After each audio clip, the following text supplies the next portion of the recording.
Good morning student. हम लोग twelfth class के पॉलिटिकल साइंस को आगे बढ़ा रहे हैं। ट्वेल्थ क्लास के पॉलिटिकल साइंस में जो हमारे पास फर्स्ट बुक है कंटेम्पररी वर्ल्ड पॉलिटिक्स, उसका फर्स्ट चैप्टर हम लोग कर रहे हैं। फर्स्ट चैप्टर में जो हम लोग टॉपिक वाइज वीडियो बनाए थे वो हमारा पूरा हो चुका है। एक रिवीजन वीडियो भी पूरा हो चुका है फर्स्ट चैप्टर का, कोल्ड वॉर का मीन्स। और आज हमारा ये आखिरी वीडियो है जिसमें कोल्ड वॉर जो चैप्टर है उससे रिलेटेड जितने भी क्वेश्चंस बनते हैं उन सारे क्वेश्चंस को हम आज डिस्कस करके इस चैप्टर को कंप्लीट कर देंगे।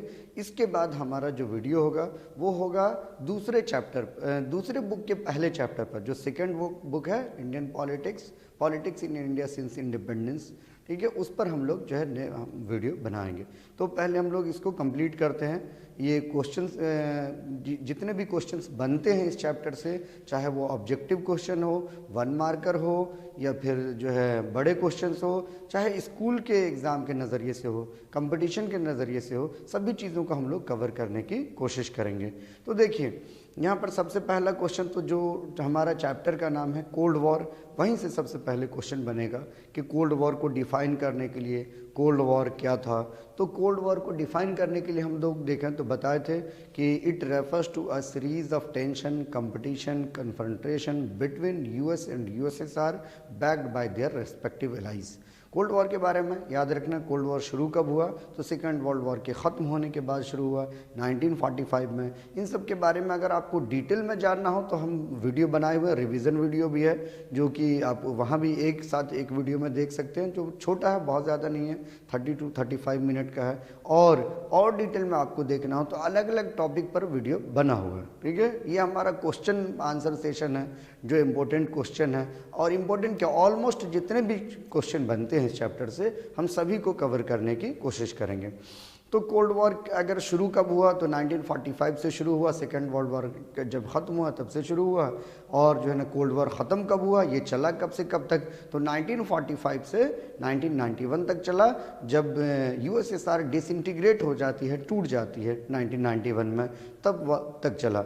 उसके बाद हम देखते हैं लॉजिक ऑफ डिटरेंस। यहाँ से क्वेश्चन पूछा जाता है what were the logic of deterrence during the cold war, या ऐसा पूछा जाता है कि आखिर क्या वजह था, व्हाट वर द कॉन्स्टेंट मतलब होता बाधा, रुकावट, आखिर क्या रुकावट थी कि दोनों जो कोल्ड वॉर के दौरान हॉट वॉर में नहीं जा रहे थे, या डायरेक्ट वॉर नहीं लड़ रहे थे, ये प्रॉक्सी वॉर लड़ रहे थे, या फिर थोड़ी बहुत शूटिंग वॉर थी। तो लॉजिक ऑफ डिटरेंस में भी बताए थे कि दोनों के पास न्यूक्लियर, चाहे यूएस और यूएसएसआर, दोनों के पास न्यूक्लियर वेपन्स थे। और जितनी हिरोशिमा और नागासाकी पर डिस्ट्रक्शन हुई थी उससे 1000 गुना कैपेसिटी का जो है वो न्यूक्लियर वेपन्स था, बहुत बड़े पैमाने पर तबाही हो सकती थी। इसी सब चीज़ को नज़र में रखते हुए दोनों ओपन वॉर में नहीं जा रही थी, दोनों हॉट वॉर में नहीं जा रही थी। तो ये लॉजिक ऑफ डिटरेंस, इस पर भी क्वेश्चन पूछा जाता है। कोल्ड वॉर को हम डिफाइन कर ही दिए। रीज़न ऑफ कोल्ड वॉर, कि कोल्ड वॉर का जो है रीज़न क्या क्या था, what were the reason of cold war. तो रीज़न ऑफ कोल्ड वॉर में हम बताते कि ऑलरेडी फर्स्ट 2 जो वॉर हुआ था, वर्ल्ड वॉर हुआ था, उससे पूरी दुनिया तबाह बर्बाद हो चुकी थी। पूरी दुनिया में बहुत बड़े पैमाने पर तबाही और बर्बादी देखी थी। तो और भी कंट्रीज़, बहुत सारी कंट्रीज़ या जितनी भी कंट्रीज़ थी वो कोई थर्ड वर्ल्ड वॉर नहीं चाहती थी। इसके अलावा सेकेंड वर्ल्ड वॉर का ख़त्म होना बहुत ड्रामेटिक अंदाज से, ये भी कोल्ड वॉर का एक वजह था कि अमेरिका जापान के 2 शहरों पर बॉम्ब गिरा देता है और इससे यूएसएसआर को अपने एग्जिस्टेंस पर जो है ख़तरा नज़र आने लगता है। और यूएसएसआर अमेरिका को मुकाबला करने के लिए वो अपना जो है तैयारी शुरू कर देती है। इस तरीके से दोनों के बीच रेस ऑफ आर्मामेंट और रेस ऑफ सुपरमेसी शुरू हो जाता है। और जो लास्ट रीज़न था कि दोनों के बीच ऑलरेडी आइडियोलॉजिकल कन्फ्लिक्ट भी था, कैपिटलिज्म और सोशलिज्म को लेकर के। इसके बाद हम देखते हैं end of second world war is the beginning of the cold war. इस स्टेटमेंट को जो है जस्टिफाई करने कह सकता है, या फिर क्या पूछा जा सकता है how the end of second world war is the beginning of the cold war, इसको बताने के लिए।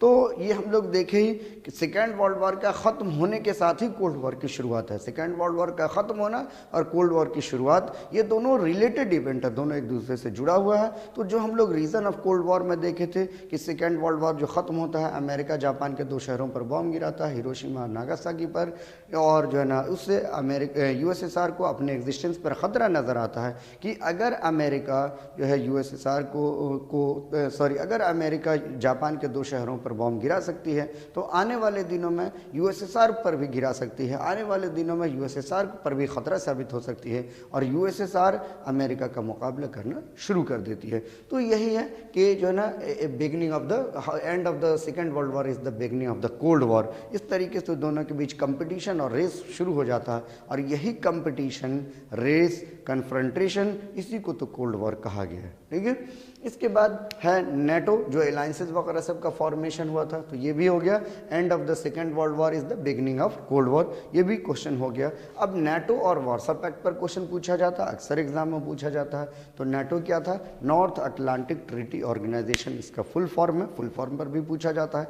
अप्रैल 1949 में इसका फॉर्मेशन हुआ था। ये 12 कंट्रीज़ का एसोसिएशन था जिसका मकसद था कि अगर हम सब 12 कंट्रीज़ में से किसी भी कंट्रीज़ पर कोई भी बाहरी इन्वेजन या बाहरी अटैक होता है तो हम सब ये समझेंगे कि हम सब पर हुआ और मिलके रिटेलिएट करेंगे। ये एक मिलिट्री ब्रदरहुड था जिसको लीड कर रही थी जो है वो अमेरिका। ठीक है, इसीलिए कहा जाता है कि ये अमेरिका का अलायंस था। ठीक है, या इसको वेस्टर्न अलायंस इसलिए कहा गया है क्योंकि ज़्यादातर वेस्टर्न यूरोप और जो है ना नॉर्थ अमेरिका की कंट्रीज थी। ठीक है, इसके अलावा वार्सा पैक्ट क्या था? तो वार्सा पैक्ट था, ये यूएसएसआर ईस्टर्न यूरोप के बहुत सारे कंट्रीज़ के साथ एक अलायंस किया था नेटो के फोर्सेस को काउंटर करने के लिए, खास करके यूरोप में। ठीक है, जब नेटो जो है यूएसए बनाया तो ये भी तो वार्सा पैक्ट जो है कोई ना कोई अलायंस बनाएगा, तो ये वार्सा पैक्ट नाम से अलायंस बनाया। ये याद रखना है, ये यूएसएसआर का अलायंस था। 1955 में इस अलायंस को बनाई गई थी। इस अलायंस का मकसद था कि यूरोप में जो नेटो की फोर्सेस है उसका हम मुकाबला करें, उसको काउंटर करें। तो ये सब अलायंस था। इसके बाद हमारे पास क्वेश्चन है जो अक्सर पूछा जाता है, why the smaller countries joined the 2 big countries US and USSR during the cold war. बहुत अच्छा क्वेश्चन है कि आखिर कोल्ड वॉर के दौरान जो अलायंसेस बन रहे थे उस अलायंस में ये जो स्मॉलर कंट्रीज यूएस और यूएसएसआर के साथ क्यों ज्वाइन कर रही थी? तो स्मॉलर कंट्रीज यूएस और यूएसएसआर के साथ इसलिए ज्वाइन कर रही थी क्योंकि स्मॉलर कंट्रीज को क्या चाहिए था? प्रोटेक्शन चाहिए था। अगर वह अमेरिका और यूएसएसआर के साथ हो रही है, बड़े सुपर पावर के साथ हो रही है, तो जो इस स्मॉलर कंट्रीज की जिम्मेदारी ये बड़ी कंट्रीज जो है इसके हिफाजत की जिम्मेदारी जो है वो उठाएगी। तो अपनी सिक्योरिटी को जो है वो इंक्रीज कर रही है। इसके अलावा इसको फाइनेंशियल एड मिलेगा, टेक्निकल हेल्प मिलेगा, डिप्लोमेटिक हेल्प मिलेगा। डिप्लोमेटिक हेल्प मीन्स अगर कुछ भी होगा तो जो कंट्रीज अमेरिका के साथ है वो अमेरिका उसके फेवर में आवाज़ उठाएगी। तो इस तरीके से जो है ना उसका सिक्योरिटी, स्मॉलर कंट्रीज़ का जो है सिक्योरिटी इंक्रीज़ होगा। दूसरा, उसको जो है फाइनेंशियल, टेक्नोलॉजिकल, डिप्लोमेटिक हेल्प मिलेगा। तो इन सब चीज़ों की वजह से स्मॉलर कंट्रीज़ जो है बड़े कंट्रीज़ के साथ जो है वो ज्वाइन कर रही थी। इसके बाद इसका ठीक उल्टा है। ठीक है, why big countries wanted more and more countries in their alliances. ठीक है, आखिर अमेरिका और यूएसएसआर की जैसी बड़ी कंट्रीज़ क्यों चाहती थी कि छोटी छोटी कंट्रीज़ उसके फेवर में आए या उसके अलायंस को, वेस्टर्न और ईस्टर्न अलायंस को ज्वाइन करे? तो उसके पीछे वजह था, बड़ी कंट्रीज इसलिए भी चाहती थी कि जितने ज़्यादा से ज़्यादा कंट्रीज जो है उसके साथ ज्वाइन करेंगे स्मॉलर कंट्रीज, उनके टेरिटरीज को जो है वो इस्तेमाल किया जा सकता है। उनके टेरिटरीज को अपनी फोर्सेस को डिप्लॉयमेंट के लिए जो है अपनी फ़ौज को वहाँ तक रखने के लिए। दूसरी बात, वहाँ पे न्यूक्लियर वेपन्स वगैरह सब इंस्टॉल करने के लिए, जैसा कि हम लोग क्यूबा में देखें। इसके अलावा उसके टेरिटरीज को अपनी एनिमी कंट्री पर स्पाई करने के लिए और उसके नेचुरल रिसोर्सेज को भी इस जो है ना यूज़ करने के लिए जो है इस्तेमाल कर सकती थी। ठीक है, उसको यूज़ कर सकती थी। इसीलिए बिग कंट्रीज चाहती थी कि बहुत सारी छोटी छोटी कंट्रीज हमारे फेवर में आए कि हम अपने जो है वो इन्फ्लुएंस को और बढ़ा सकें। ठीक है, और हम अपने इन सब चीज़ों को और अपने रीच को बढ़ा सकें। ठीक है, इसके अलावा हमारा है क्यूबन मिसाइल क्राइसिस। ये भी इंपॉर्टेंट टॉपिक है, इस पर भी क्वेश्चन पूछा जाता है। क्यूबन मिसाइल क्राइसिस पे याद रखना हुआ कब है, इस पर भी 1962 में हुआ क्यूबन मिसाइल क्राइसिस। इसकी बहुत बार पूछा इस पर। इसके अलावा इस क्यूबन मिसाइल क्राइसिस को अगर 1 मार्कर में पूछा जाता है तो ये याद रखना है कि जो कोल्ड वॉर का जो है क्लाइमेक्स किसको कहा जाता है, तो क्यूबन मिसाइल क्राइसिस को कहा जाता है। मतलब कोल्ड वॉर का हाइट, मतलब कोल्ड वॉर में जब सबसे ज़्यादा टेंशन जब जिस टाइम इवेंट को लेकर के होता है वो क्यूबन मिसाइल क्राइसिस को लेकर के होता है। क्यूबन मिसाइल क्राइसिस को डिफाइन करना या क्यूबन मिसाइल क्राइसिस था क्या, इस को बड़े क्वेश्चन में पूछा जाता है। तो हम बताए भी हुए हैं और आपको जो पीछे लेक्चर में जा करके आप डिटेल में देखना चाहें तो देख सकते हैं, ठीक है। शॉर्ट में हम बता देते हैं। क्यूबा एक जो है स्मॉल छोटी सी एक आइलैंड कंट्रीज़ है जो कि अटलांटिक ओशियन में है और ये अमेरिका का नेबर कंट्रीज़ है, अमेरिका के कोस्ट के पास है। लेकिन कोल्ड वॉर के दौरान अलायंस किसका होता है या एलाई किसका होता है, पार्टनर किसका होता है, किसके साथ होता है, तो वो यूएसएसआर के साथ होता है। यूएसएसआर चाहती रहती है क्यूबा में अपनी न्यूक्लियर वेपन्स को हम इंस्टॉल करें कि अगर जो है ना अमेरिका से वॉर होता है तो हम क्यूबा से न्यूक्लियर वेपन्स हम लॉन्च करें अमेरिका पर और ज़्यादा से ज़्यादा अमेरिकी के हिस्से को हम जब बर्बाद कर सकें। नाम इसमें याद रखना है, उस टाइम में यूएसएसआर का जो सेक्रेटरी जनरल था निकिता क्रूशेव था, तो उसका नाम मेंशन करना है। Nikita Khrushchev decided to convert the Cuba into nuclear base. इसके बाद 3 हफ्ते बाद अमेरिका को इस बात की जानकारी मिल जाती है। अमेरिका का प्रेसिडेंट जॉन एफ कैनेडी होता है उस ज़माने में, और जॉन एफ कैनेडी अपने एहतियात के तौर पर वो कहती है, क्योंकि दोनों कंट्रीज़ ना ही यूएस और यूएसएसआर कोई फुल फ्लेज वॉर नहीं चाहती है, तो इसीलिए एहतियात के तौर पर जॉन एफ कैनेडी अपने नेवल पावर को, अपनी नेवी के फोर्सेस को जो है कहती है कि यूएसएसआर की तरफ से क्यूबा की तरफ आने वाली जितनी भी जहाज़ें हैं, ठीक है, उसको अटलांटिक ओशन में इंटरसेप्ट कर लिया जाए, रोक लिया जाए, ठीक है। और वो एज ए वार्निंग के तौर पर होता है कि जब तक जो है यूएसएसआर क्यूबा से अपनी न्यूक्लियर वेपन्स नहीं हटाती है तब तक जो है वो अमेरिका उसकी जहाज़ों को नहीं रिलीज़ करेगा। यूएस और यूएसएसआर के बीच इस बात को लेकर के टेंशन बना रहता है। यूएसएसआर की जहाज़ को अमेरिका रोक लिया है, पूरी दुनिया को ऐसा लगता है कि यूएसएसआर अब अमेरिका पर हमला कर देगा और जो है एक वॉर शुरू हो जाएगा जो थर्ड वर्ल्ड वॉर की तरफ होगा या थर्ड वर्ल्ड वॉर होगा।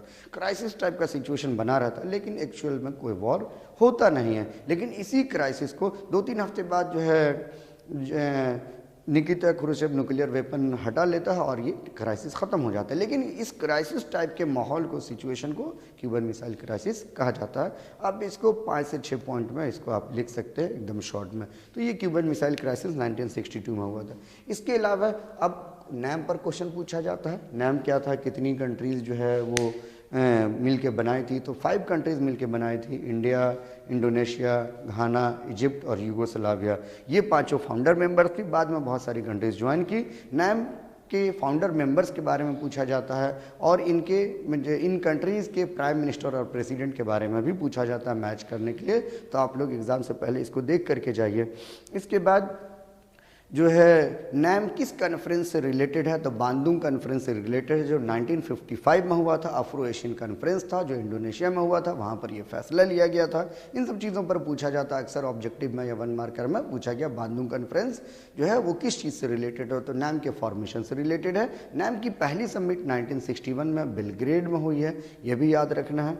बेलग्रेड कहाँ, यूगोस्लाविया में है, वहाँ पर हुई है। तो ये नैम और नैम के फॉर्मेशन से रिलेटेड है। फिर नैम के ऑब्जेक्टिव पर भी क्वेश्चन आता है कि नैम का ऑब्जेक्टिव क्या था, तो नैम का ऑब्जेक्टिव क्या था कि ये जो है ये सब ऐसी ग्रुप थी जो हाल फिलहाल में आज़ाद हुई थी। तो इनका मकसद था कि हमको बहुत मुश्किल से जो आज़ादी मिली है, जो हमारी हार्ड अर्न्ड सॉवरेंटी है, उस सॉवरेंटी को बचा करके रखना है। दूसरा, जो कंट्री अभी भी कोलोनाइज्ड है उसके जो है आज़ादी के लिए आवाज़ उठानी है, ठीक है। तीसरा, जो कंट्री आज़ाद हो रही है, ठीक है, उसको भी समझाना है कि ये लोग जो है डेवलप्ड कंट्रीज़ है, ये सब अपनी सुपरमेसी के लिए लड़ रही है और हम लोग ना ही अमेरिका को ज्वाइन करें ना ही यूएसएसआर को ज्वाइन करें कोल्ड वॉर के दौरान। और सबसे आखिरी जो मकसद था कि हमारे यहाँ जो भी डिस्पैरिटीज़ हैं, ठीक है, जो गरीबी है, लिटरेसी है, भुखमरी है, ठीक है, या इनइक्वालिटीज़, इन सब सारी चीज़ों को और भी जो कमी और खामियाँ, इन सब सारी चीज़ों को दूर करना। तो ये नैम का जो है वो ऑब्जेक्टिव था। 4-5 ऑब्जेक्टिव है, ठीक है। अगर आपको डिटेल में देखना देखना तो इस पर वीडियो हम बनाए हुए हैं, वहाँ आप देख सकते हैं। ठीक है, नैम पर बहुत तरीके से क्वेश्चन पूछा जाता है। ठीक है, नेक्स्ट क्वेश्चन हो सकता है how NAM help India in the formation of India's foreign policy, कि इंडिया के फॉरेन पॉलिसी में नैम फॉरेन पॉलिसी फॉर्मुलेशन में नैम कैसे मदद करता है। तो इंडिया के फॉरेन पॉलिसी में नैम जो है इस तरीके से मदद करता है कि नैम की पॉलिसी को अपना करके इंडिया कोल्ड वॉर के दौरान ना ही यूएसए को ज्वाइन किया, ना ही यूएसएसआर को ज्वाइन किया,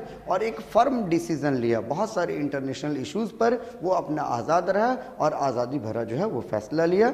इसके अलावा कोल्ड वॉर के दौरान इंडिया जो है वो नैम की पॉलिसी के तहत जो है एक सुपर पावर को दूसरे सुपर पावर एक सुपर पावर के खिलाफ दूसरे सुपर पावर को बैलेंस किया। ठीक है, जैसे हम देखते हैं ये हमको दिखाई देता है कहाँ पर कि 1972 में बांग्लादेश लिबरेशन वॉर के दौरान, ठीक है, जब इंडिया और पाकिस्तान में वॉर शुरू हो जाता है, क्योंकि इंडिया बांग्लादेश लिबरेशन वॉर को सपोर्ट कर दिया था, अपनी फ़ौज भेज दी थी बांग्लादेश के लोगों के फेवर में, तो अमेरिका जो है वो पाकिस्तान को जो है सपोर्ट कर देता है। इंडिया जो है इस सिचुएशन में अकेला पड़ जाता है। तो अमेरिका को काउंटर करने के लिए वॉर चल रहा है इंडिया पाकिस्तान में, पाकिस्तान को सपोर्ट कर दिया अमेरिका। ठीक है, तो इंडिया जो है वो अमेरिका को काउंटर करने के लिए एक फ्रेंडशिप ट्रीटी साइन करता है यूएसएसआर से। तो क्या हुआ, अमेरिका को बैलेंस करने के लिए इंडिया जो है यूएसएसआर से ट्रीटी साइन करता है। तो बहुत सारे जगहों पर इंटरनेशनल इवेंट में, बहुत सारे इंटरनेशनल मामले में इंडिया फर्म डिसीजन है और अपनी आज़ाद फॉरेन पॉलिसी बनाता है। और दूसरा, इस दौरान इंडिया जो है एक सुपर पावर को दूसरे सुपर पावर के खिलाफ इस्तेमाल करता है, बैलेंस, एक सुपर पावर को इस्तेमाल करता है दूसरे सुपर पावर को खिलाफ बैलेंस करने में। ठीक है, तो ये जो है ये इंडिया को हेल्प हुआ जो है वो नैम से अपनी फॉरेन पॉलिसी में। फिर और क्वेश्चन आता है, India's policy of NAM was unprincipled. NAM का ही क्वेश्चन है कि नैम की जो पॉलिसी थी इंडिया की या और भी कंट्रीज़ की, वो अनप्रिंसिपल्ड थी। इसका मतलब है कि इंडिया ने जो कहा कि हम ना ही यूएसए के साथ हैं ना ही यूएसएसआर के साथ हैं, वो उन बातों पर जो है ना नैम की कंट्रीज़ रही नहीं, और इसके जो है फेवर में ही लिखना पड़ता है। क्योंकि ये हकीकत बात भी है कि जब हम बताए थे कि इंडिया पाकिस्तान वॉर हो रहा था और बांग्लादेश लिबरेशन वॉर के टाइम में, और जो है अमेरिका जो है वो पाकिस्तान को फेवर कर देता, तो इंडिया को मजबूरन फ्रेंडशिप ट्रीटी अलाइंस करना पड़ता है। इसी पर जो है वो कहा गया है कि इंडिया की नैम की पॉलिसी थी वो अनप्रिंसिपल्ड थी और इंडिया अपने बातों पर रही नहीं। ठीक है, तो ये सही कहा गया है। तो इसके बारे में हमारे पास है तो एक ही पॉइंट, ठीक है, लेकिन हमको लिखना है ऐसे कर करके कि नैम इंडिया को बहुत सारे जगहों पर, बहुत सारे इंटरनेशनल इवेंट में या इश्यूज़ में इंडिया को जो है हेल्प ज़रूर करता है। और एक बांग्लादेश लिबरेशन वॉर के दौरान ये सब लिखना है, बांग्लादेश लिबरेशन वॉर के दौरान जब पाकिस्तान को अमेरिका सपोर्ट करता है तो इंडिया जो है वो इसको अमेरिका को बैलेंस करने के लिए फ्रेंडशिप ट्रीटी यूएसएसआर से साइन करता है। इंडियन गवर्नमेंट इसके बदले में कहती है कि जो है ना उस फ्रेंडशिप ट्रीटी में ऐसा कुछ भी नहीं है कि हम अमेरिका से और दूसरे कंट्री से जो है और फ्रेंडशिप नहीं कर सकते हैं। तो ऐसे कर करके जो है ना इसको कंक्लूड करना। हाँ, ये ज़रूर है कि इंडिया जो है नैम के दौरान, ये भी लिखना है, इंडिया जो है वो कोल्ड वॉर के दौरान नैम की हेल्प से एक सुपर पावर को दूसरे सुपर पावर को बैलेंस करने के लिए इस्तेमाल किया। तो ये सब इस आंसर में लिखना। इसके बाद हमारा जो नेक्स्ट क्वेश्चन है कि NAM was neither a neutrality nor isolation. NAM ना ही न्यूट्रलिटी है और ना ही आइसोलेशन है। इसके बारे में पहले भी हम लोग बता चुके थे कि नैम भले नाम से लग रहा जो है ना कि नॉन अलाइनमेंट, कि हमारा अलाइनमेंट किसी तरफ नहीं है, ना ही हम यूएसए के फेवर में है ना यूएसएसआर के फेवर में है, ये ज़रूर है। लेकिन जो है ना ऐसा नहीं है कि हम बिल्कुल न्यूट्रल रहेंगे या पूरी दुनिया में क्या हो रहा है उससे बिल्कुल आइसोलेटेड रहेंगे, ऐसा नहीं था। हम बताए भी थे कि नैम की कंट्रीज़, इंडिया और बाकी जो नैम की कंट्री सब थी वो एक्टिवली रोल प्ले की इंटरनेशनल पॉलिटिक्स में, और कोशिश की कि जो है ना कोल्ड वॉर की जो एनिमिटीज़ है यूएस और यूएसएसआर के बीच, इस एनिमिटीज़ को ख़त्म करने का। तो बताना हम लोगों को कि नैम जो न्यूट्रलिटी मीन्स होता है कि पूरी दुनिया में क्या हो रहा है हमको उससे कोई लेना देना नहीं, हम न्यूट्रल रहेंगे, हम कोई ऐसा फेवर नहीं करें ये सही है या ये सही है, ये यूएस सही है या यूएसएसआर गलत है। लेकिन जो है ना, और जो है ना आइसोलेशन मीन्स पूरी दुनिया में क्या हो रहा है इससे कोई लेना देना नहीं है। तो इंडिया ऐसे नहीं थी। इंडिया या नैम की कंट्रीज़ इंटरनेशनल पॉलिटिक्स में एक्टिवली रोल प्ले की और कहीं ना कहीं जो है इंडिया जो है वो हेल्प की दोनों की एनिमिटीज़ को ख़त्म करके कोल्ड वॉर को ख़त्म करने में। तो इसको ऐसे लिखना है, ठीक है। फिर है how NAM is relevant in the today's multipolar world, ठीक है, कि नैम आज की डेट में कितनी रेलिवेंट है, ठीक है, टूडेज के वर्ल्ड में। तो आप देखिए कि नैम की तो फॉर्मेशन हुई थी कोल्ड वॉर के जो है कंटेक्स्ट में, कोल्ड वॉर के बैकग्राउंड में, कि हमारा जो है अलाइनमेंट ना ही यूएसए की तरफ है ना ही यूएसएसआर की तरफ है। लेकिन उसके साथ साथ अगर आप ध्यान दीजिएगा तो और भी मकसद था कि हमारे जो डीकोलोनाइजेशन के लिए हेल्प में जो है ना आवाज़ उठानी है, और जो ये सब जो नाम की कंट्री जो थी वो ज़्यादातर कंट्रीज़ जो है वो लीस्ट डेवलपिंग कंट्रीज़ थी। तो हमको ये भी एक ऑब्जेक्टिव था कि हम सब कंट्रीज़ को, ठीक है, जो हमारे यहाँ जो इलिटरेसी है, ठीक है, डिस्पैरिटीज़ है, भुखमरी है, पॉवर्टी है, इनइक्वालिटीज़ है, और भी जितनी कमी खामी है, इन सब कमी खामी को दूर करने की कोशिश करेंगे और उस पर काम करेंगे। तो आज भी जो है नैम में जो भी कंट्री सब है, या तो जो है एशिया की कंट्री है या अफ्रीका की कंट्री है, तो एशिया और अफ्रीका में अभी भी ये सब डिस्पैरिटीज़ है, जो है पॉवर्टी है, इनइक्वालिटीज़ है, इलिटरेसी है, और इन सब डिस्पैरिटीज़ के लिए नैम आज भी एक्टिवली काम कर रही है। तो आज के डेट में जो आज मल्टीपोलर वर्ल्ड है, आज के डेट में भी नैम रेलिवेंट रखता है, रेलिवेंसी है नैम की, ठीक है।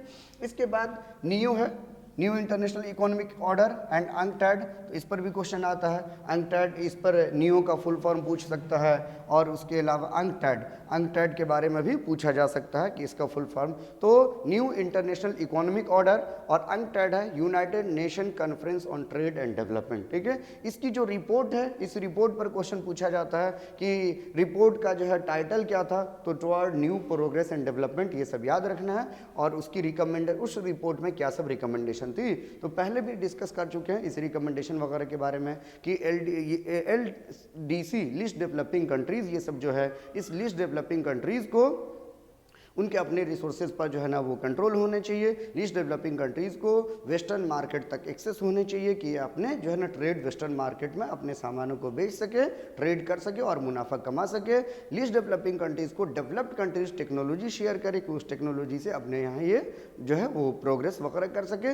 इसके अलावा जो इंटरनेशनल फाइनेंशियल इंस्टीट्यूशन है, वो इंटरनेशनल फाइनेंशियल इंस्टीट्यूशन इन सब कंट्रीज़ को ज़्यादा से ज़्यादा हेल्प करे, जैसे IMF है, वर्ल्ड बैंक है, इन सब में ज़्यादा से ज़्यादा जो है वो मदद हो सके इन सब कंट्रीज़ को IMF और वर्ल्ड बैंक की तरफ से। तो ये सब रिकमेंडेशन था, ये भी याद रखना है। इसके अलावा कुछ ट्रीटी सब थी जो ट्रीटी साइन की गई थी। ट्रीटीज़ का नाम है LTBT limited test band treaty, CTBT comprehensive test band treaty, NPT जो है नॉन प्रोलिफरेशन ट्रीटी। तो डेट वगैरह NPT का याद रखना 1968 है, ठीक है। और NPT के बारे में ये भी याद रखना है कि इंडिया NPT साइन नहीं किया है। हम इंडियाज़ फॉरेन पॉलिसी जो दूसरे बुक का 4th चैप्टर है, तो वहाँ पर हम लोग डिस्कस करेंगे इसके बारे में, ठीक है। वहाँ पर भी आएगा NPT। स्टार्ट है strategic arms reduction treaty, start 1 और 2। फिर सॉल्ट है स्ट्रेटेजिक आर्म्स लिमिटेशन ट्रीटी। तो ये सब ट्रीटी साइन की गई थी। ये सब जनरली आर्म्स रिडक्शन ट्रीटी थी, जो इसके बारे में ज़्यादा नहीं पूछता, 1 नंबर में ऑब्जेक्टिव वगैरह या ऐसा ही कुछ पूछेगा, ठीक है।